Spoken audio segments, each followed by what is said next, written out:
Hi, I'm Dr. Renee Dupre from New Mexico State University, and this is English 272 Survey of English Literature 1790 to the present. It's fall 2016. Today's lecture, I'm going to take a quick look at literary theory. This is a big, broad brush overview of some of the different ways we can approach texts. And I in no way expect you to be expert at it by the end of this lecture, but just take a quick peek. So it might help you to take a look at, as we're looking at our texts, to understand the different ways we can approach them. Here's what I'm going to talk about today. First of all, I'll talk about what is literary theory.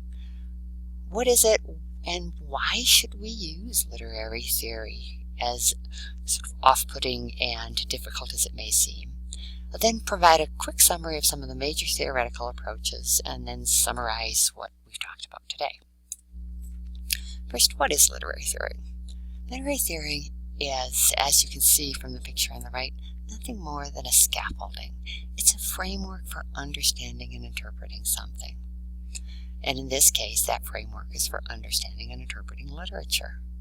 Just as a theory of gravitation allows us to understand and interpret why apples fall to the ground or hit Newton on the head, a literary theory can help us to understand why and how an author did something, and why certain characters act in certain ways in texts, why elements are present. It assumes that there are certain elements to all texts, that there is something that we can call a novel, something we can call nonfiction, something we can call poetry. And yet each approach offers its own specific tools. I think of it as tools, but also as a sort of filter. If you're a photographer, you know that depending on the light or the situation, you might put a different filter on your lens. That's going to change the way that your pictures turn out, but it's not going to change the way that the scene actually is. So when we're using different types of literary theory, we're simply applying different filters to look at the work from a specific place. Or we could also be thinking about it. Another analogy is with that filter, we might be then looking at the scene from different angles as well. Literary theory rests on one fundamental truth, which is that every work we will ever read was written by an individual person or persons who happens to be an author living in a particular social, historical, and cultural locus. And that those things matter. And this helps us, understanding this helps us to understand the work and why it might be important to us. So why literary theory? It helps us to ask big questions about a text. Questions like, what is literature? What does it do? Why should we read literature? And does literature do more than express ideas and emotions? Why is it important? Especially in an age where STEM, science, technology, engineering, and mathematics, are emphasized, often at the expense of arts and humanities. I mean, if you want to make big money, don't become an English major. It's become a joke, right? Well, I actually will disagree with that on many levels, but we have to understand what is the import of literature, and different theoretical approaches can help us to wrap our heads around those questions. So theory allows us to ask very specific questions about specific texts, but it also allows us to move beyond simply reading and interpreting the text to understanding the social, political, economic, and other worldviews that underlie the text, that have really shaped it and how that text is responding to the world around us and can help us to understand the world. Here's a brief list of some theoretical approaches. I'm going to go through each one of these approaches to give you a quick overview of what it is. Again, this is bird's eye stuff. We're not going to get into nitty-gritty details, but we'll just talk a little bit about what each approach is, what its strengths are, and what its limitations are. This discussion, I should note, you can see in the footnote here, is modeled after Edgar Roberts' chapter in Writing About Literature, Critical Approaches to the Study of Literature. His work is wonderful, and I highly recommend it. It is on your recommended reading list. I happen to use the 9th edition for this talk. There are more recent, I think he's at the 13th edition available. First and oldest approach is the moral or intellectual approach. This is Aesop's fables, right? Let's think about Aesop and the tortoise and the hare. Keep that in mind for this one. It's the oldest approach. It assumes that literature is a way to impart morality, philosophy, and religion. Literature is a teaching tool, right? That's all it is. And with this approach we ask, is the work true? Is it significant?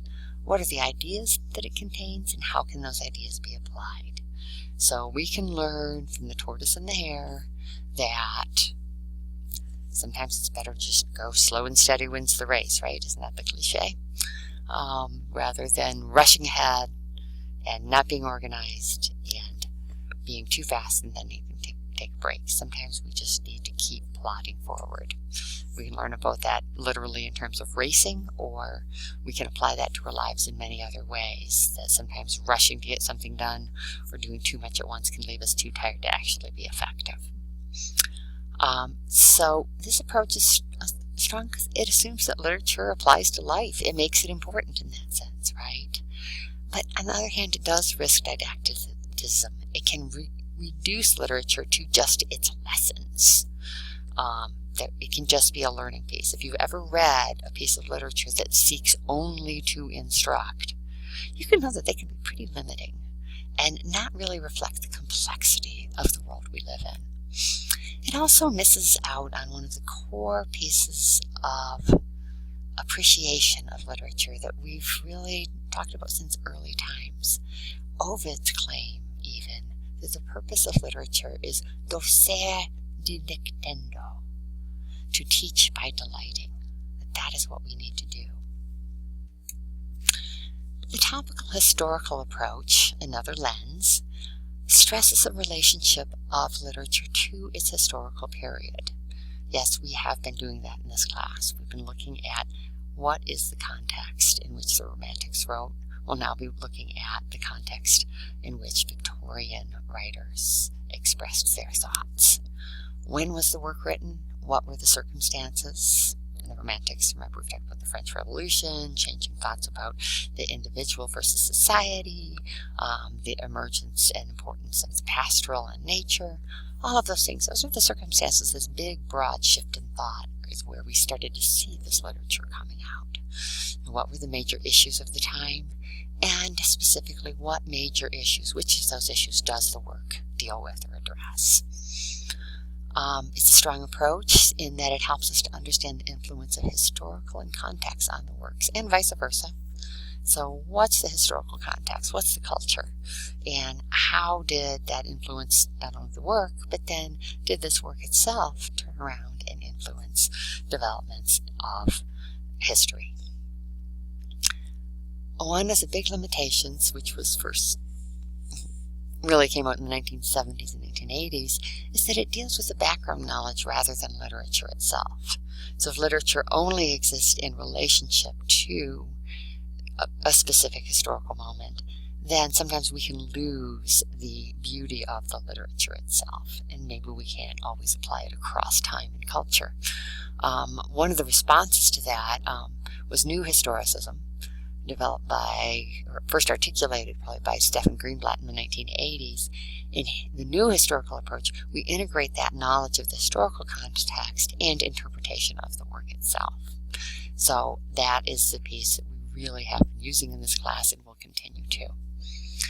Formalism, or new criticism, is anything could be more opposite. This would be the reaction to the historical approach. It says, no, we're just going to look at the text. The text and only the text is what matters. We're not going to worry about external forces, about what was going on in the author's life, in the world at large. We're just looking at the text and taking it as an entity.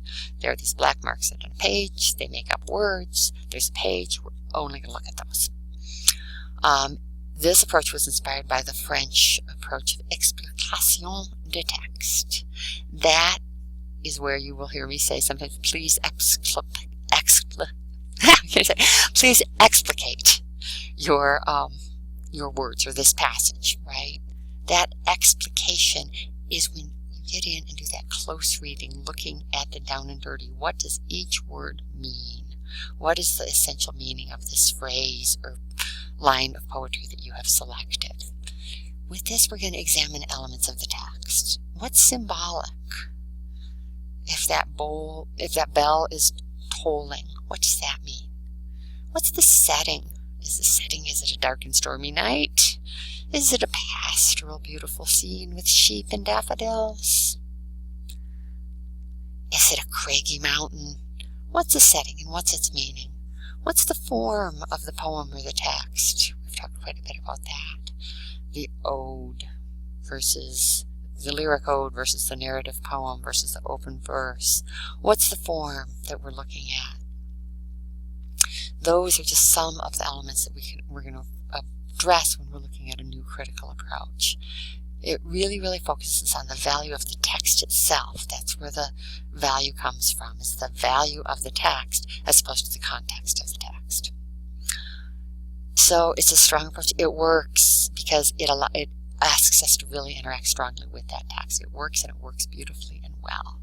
And it's especially useful for shorter texts, poems, and passages. But it is limited. It's restricted because there's no context. We can't really understand. So why would this author have been writing about this theme or this idea at this moment? It would be very hard to understand Keats if you did not understand the immense amount of death that he had confronted in his life, wouldn't it? And there are no illusions. If we know anything about literature, it's always alluding to other works. It builds on those traditions. You got a question about illusion? Look to the Bible, look to Shakespeare, look to Homer, some of the great Greeks, some Greek gods in there often. Look to mythology, right? You can also look often to contemporaries, but really, really, this approach reduces our ability to do that. And it often ignores relevant knowledge, biographical information that could influence the way that a text is set up. And finally, it ignores that aesthetic piece again. What's the value, the appreciation? Why do we read? What's so beautiful about the act of reading? One of the polar opposite approach is the structuralist approach. And this approach focuses on relationships. Relationships between texts, relationships between different approaches, relationships between different parts of a text. So, and these elements may appear to be completely separate and discrete. But the structuralist is the one who says, oh yeah, West Side Story. Shakespeare told us that story back when he wrote Romeo and Juliet. We're going across time periods and across cultures. What are the forms that are common to all literature? What are the consistencies? Is it an active versus a passive protagonist? You know, what kind of protagonist do we have? We see that in different types of literature. Does the hero, the protagonist, undergo a test or a series of tests? And is that seen across different types of literature? That quest for the Holy Grail, a common theme in Native American literature of going out in the woods and finding something difficult, right? So a series of tests that you have to pass. Often you get that helper along the way, the bird that suddenly shows up and actually can show you the way, right? We see that time and time again. So the structuralist says, ooh, what are the elements in this text that I can see across different areas? Settings, again, are there settings that are common? Is it a fairy tale? Was it a dark and stormy night? What's the setting? And finally, what types of resolutions do we see? What are the common resolutions across texts? The structuralist also focuses on the patterns and the structure of language. Each different types of grammars of language is the word that's often used in the structuralist approach. What recur in various types of literature? So, for instance, if we hear, once upon a time, a young prince fell in love with a young princess, we know immediately we're talking about a fairy tale, right? So that's the grammar. It's understood without us having to say, oh, this is a fairy tale, right? As opposed to, you know, early that morning, Alan had found himself thinking about Anne. Wow, guess what? We got the young prince and the princess. We got love set up. So early morning, once upon a time. Okay. It's the same grammar that tells us that this is going to be a story about love. The strengths of this approach, first of all, it merges with an archetypal approach, which I will discuss shortly. But the archetypal approach basically says that human life is built up out of patterns or archetypes. And again, in the Structuralist post, we're looking at patterns. It allows us to discuss works across cultures and historical periods. I've just given a few examples. But the Structuralist can blend works from multiple time periods, multiple cultures, and find the common elements. It's very useful if we want to compare popular and serious literature, multiple genres, different cultures, etc. The comparative literature often uses the Structuralist approach. It can be difficult. That's one of the big limitations. It's elusive and slippery. If you're a Spanish speaker, you might have an easier time reading some of this criticism because you're well steeped in the Romance language, but much of it came from the French. So for those of us who come primarily from an English background, it can be kind of hard to wrap heads around some of the words that are used in this literature. And it does also risk reducing texts to just those big, broad picture pieces, and we lose what we get with that new critical approach of really parsing the text, pulling it apart. So a very useful approach, often useful if combined with other approaches. Feminist literary theory stemmed from many different sources, and actually has close ties to both new criticism and to the Structuralist approach. The feminist adopts feminist approaches to examine, and here I quote, the ways in which literature and other cultural productions reinforce or undermine the economic, political, social, and psychological oppression of women. So the feminist doesn't say, oh, I'm a woman, I'm oppressed, I'm just going to go burn my bra. The feminist literary critic says, how does gender play out in this text?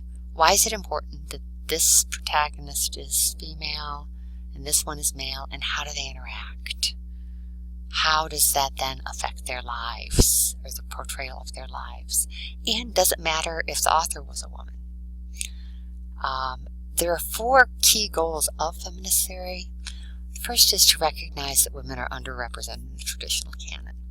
Up until the 1980s, there were very, very few women who ever appeared in a Norton anthology. It took Susan Gubar and Susan Gubar and Sandra Gilbert. I'm sorry, I actually studied with Susan. And they're really, I hate to say seminal, but ovarian text, The Madwoman in the Attic, to recognize how sorely women were underrepresented in the traditional canon, and to really say, well, wait a minute, what's happening? What happened to all these amazing women writers? With this approach, we approach the text, that lens, the filter that we're putting on is, again, gender. We say, does it matter that these characters are women or men? Does it matter that the author was a woman or a man? And how does the fact of gender really affect their lives and their life choices?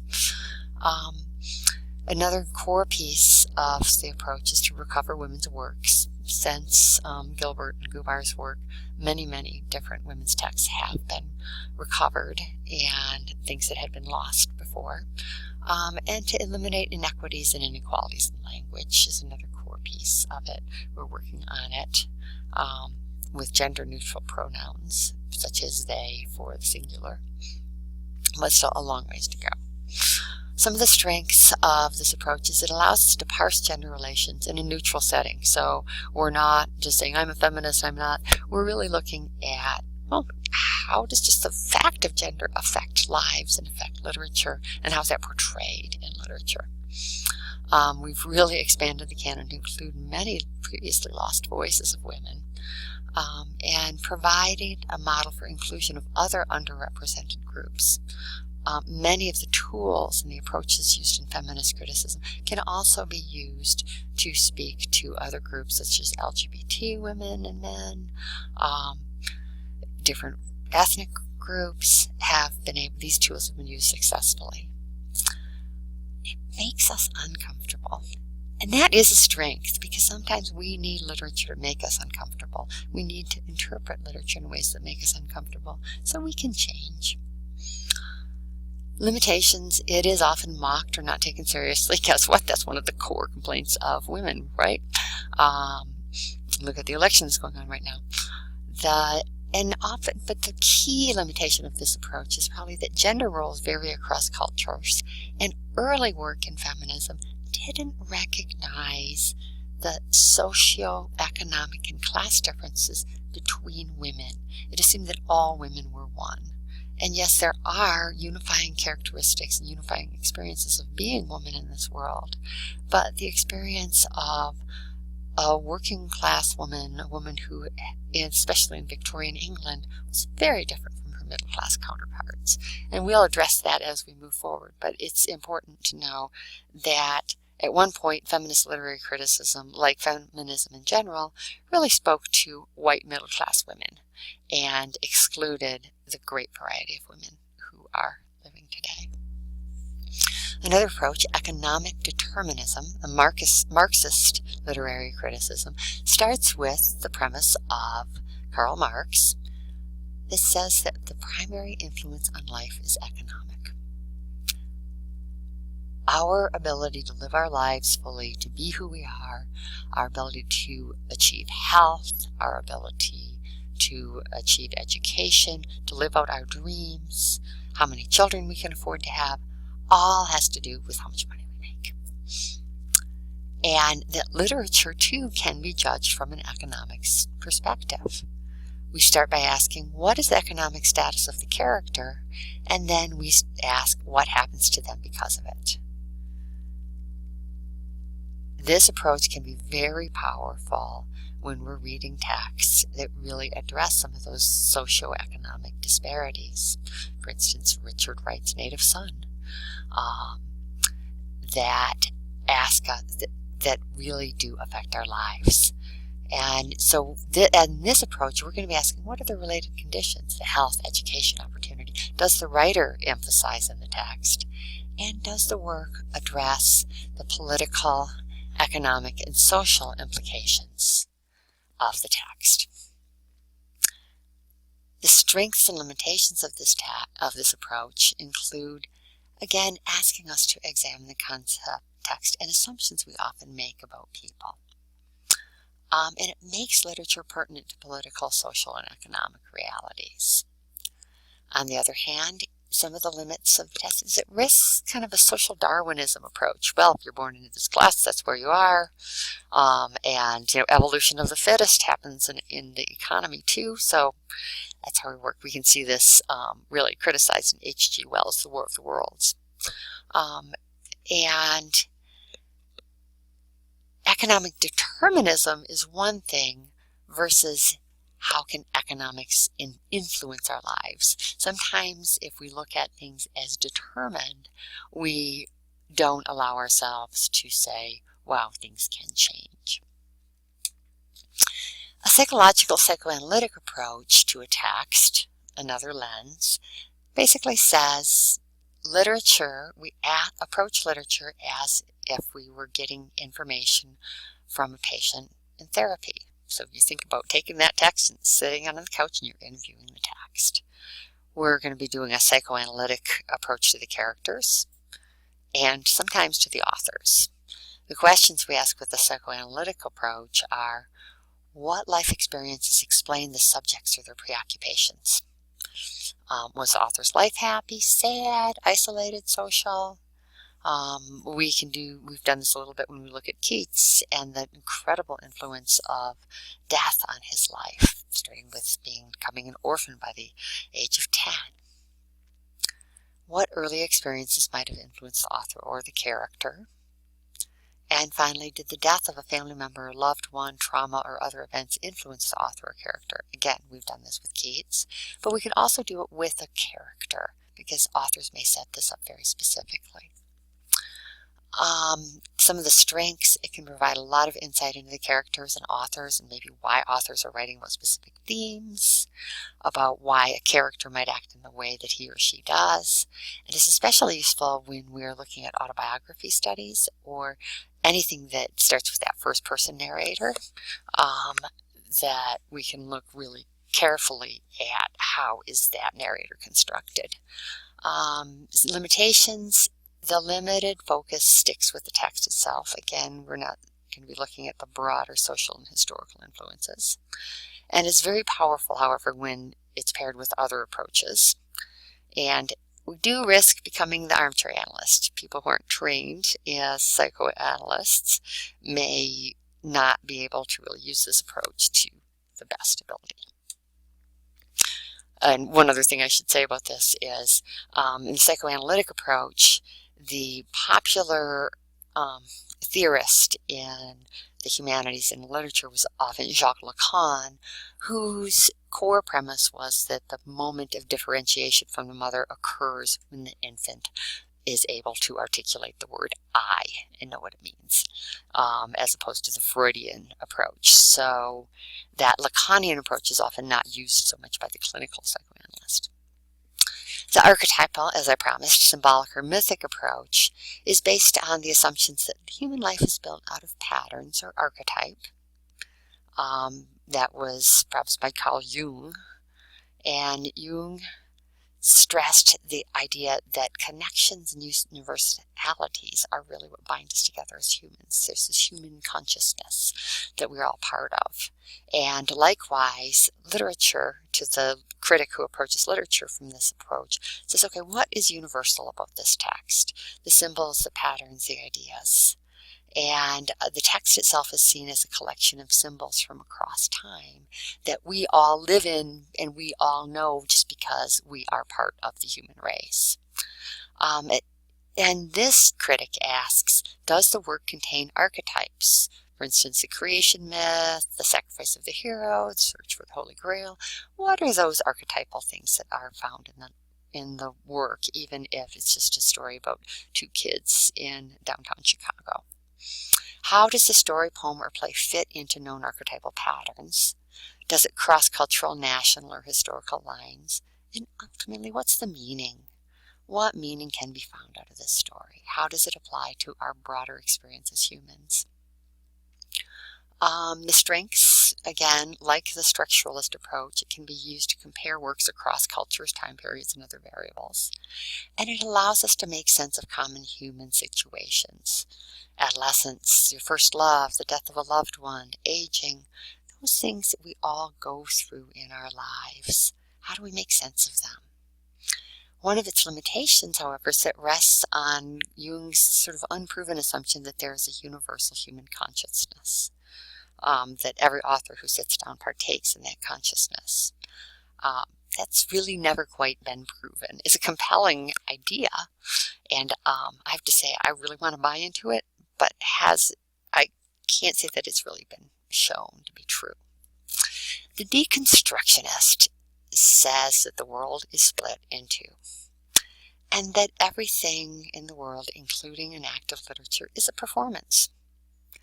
It stresses the ambiguity of everything and contradiction between things. The Deconstructionist rejects the idea that there is one truth. There's only one way to interpret any work of literature.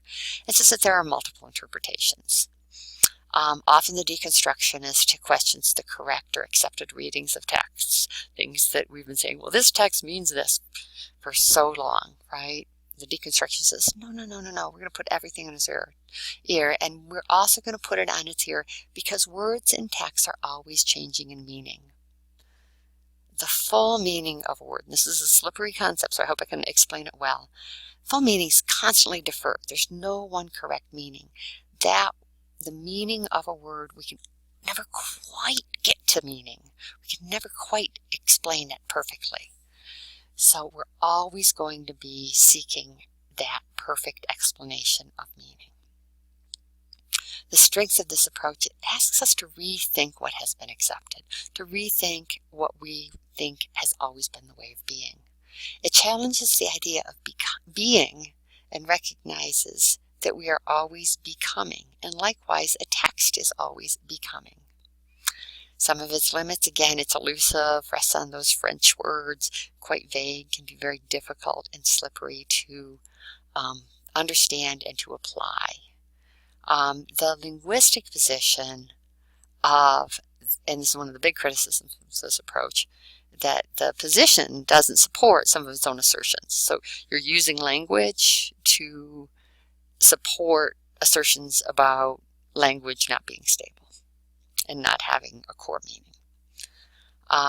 And also another big criticism of this approach has been that we need to recognize privileged readings. We need to recognize and accept those readings that have come before in order to deconstruct them. So again, one of the approaches that you probably hear about quite a bit, but I'm not going to be asking you to do too much of this text, but just know that it's there. Finally, reader response criticism.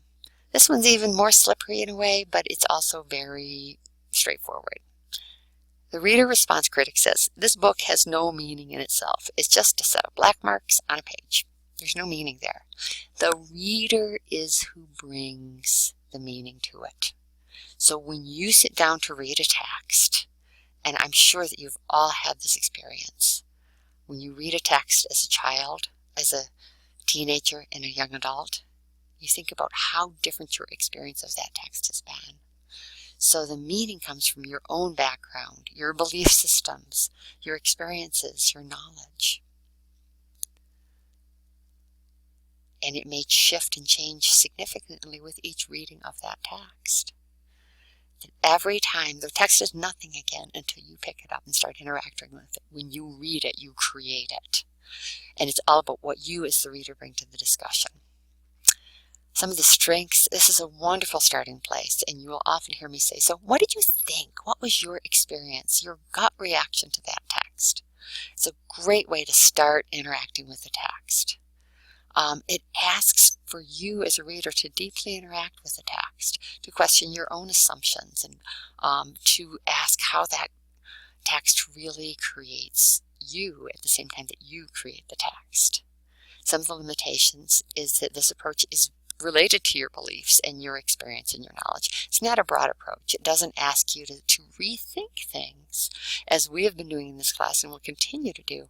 I'm going to be asking you to rethink your own position in relationship to big ideas around government, around religion, around around skin color, around class. All of those things are things that texts that we ask. Reader responsive approach has difficulty getting us there. It's also ahistorical. So again, we can't set the text using reader response. We don't set the text in its specific context. However, we do ask what it means to you, the reader, today. So in summary, here are the big things I want you to take away from this lecture today. Literary theory is simply a framework, a lens, a filter that you can use to closely examine a text. Many theoretical approaches are available, and they can help us to make sense of the literature we encounter. Just putting that lens on your filter for a little bit, or that filter on your lens. Don't be daunted by difficult language and concepts in literary theory. I'm not asking you to specifically read any theory in this course. However, you will encounter it. And when you read it carefully and repeatedly. It takes several tries to actually understand theory. Choose the theory, use them, and combine them, but stay in charge. The whole goal is for you to produce the best and most interesting readings that you can, based on who you are and your level of expertise and response to a text. That's all I have for the day. Thanks so much for your patience and for listening. I'll see you in class.